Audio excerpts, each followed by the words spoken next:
In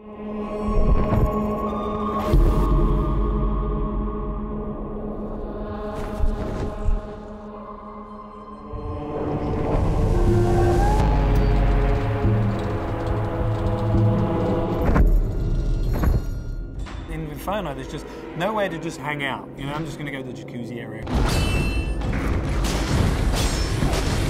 Anger is all about just intense violence and rage. Everything in the world is against you. Cutting limbs off, heads are coming off. Boom, boom, boom. Anger is definitely a level that Dante can sort of unleash his fury in.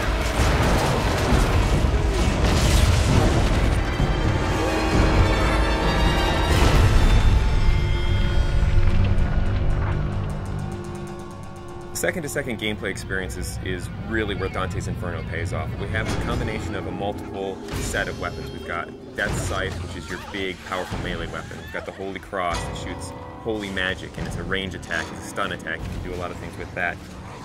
In addition to that, we have magic. You'll have magic powers that are on the righteous side and the unholy side. If you're in trouble and you want to like get out of the way or jump in the air or roll over there, whip out the scythe, blast with the cross, all those things just kind of lead into each other. And you don't kind of have to stop, start up something else. The main thing is you have a big ass scythe in your hand. We had like a sword at first. It just wasn't feeling right. It just felt small, puny. The scythe's the thing here. That's almost the other character in there. The scythe that Dante uses is actually Death Scythe. It's dark, it's evil, it's punishing, it's sharp. There's actually a lot of different modes you could go in. It could kind of have this sort of straight spear-like mode. It also has what we call sort of the collapse mode, where it's more like a scythe that's just on his wrist.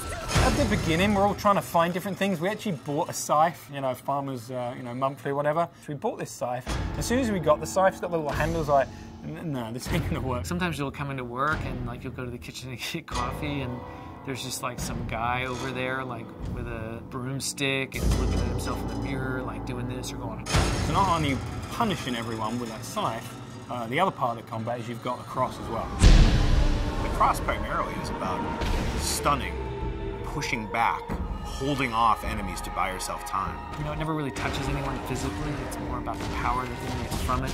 It's a little bit more about crowd control. I kind of liken it to sort of like the Force in Star Wars. It's really used as a great way to either set up a combo or a way to hold them in place while you then beat the shit out of them with the scythe. We really leave it open to the player whether they want to go sort of all in on the holy powers, whether they want to go all in on the scythe powers, or do a mix of both. There's kind of a reason that Dante's got these two weapons, kind of yin and yang, you know, they're dualistic. And that plays out in not just the combat, but in the story as well. That's the whole personality of Dante's Inferno. The most important thing to us was making sure that the combat felt awesome. One of the big things that we wanted to do in Dante's Inferno was really have the game run at 60 frames per second. 60 feels free, it feels fluid. 30 feels like you're drunk. I mean, we did some tests, you know, where we took 30 and we took 60. You can totally find everything. As soon as you go to 60, you just see the flow, you see the trails, the scythes leaving behind, it's just the smoothness. It's a visual and a tactile thing. It's how it feels, but 60 frames a second is pretty good. Especially with all the great effects we got going on in the game now. Sassy. By the time you get to anger, you're kicking some ass, but don't get too comfortable, because pretty soon the shit's really gonna go down. Going to anger, which is really combat focused, and you're really gonna test your skills in that arena. Then you're gonna go into heresy, which I think will make you think about certain things that you may not normally think about in a video game. Dante starts to go wild.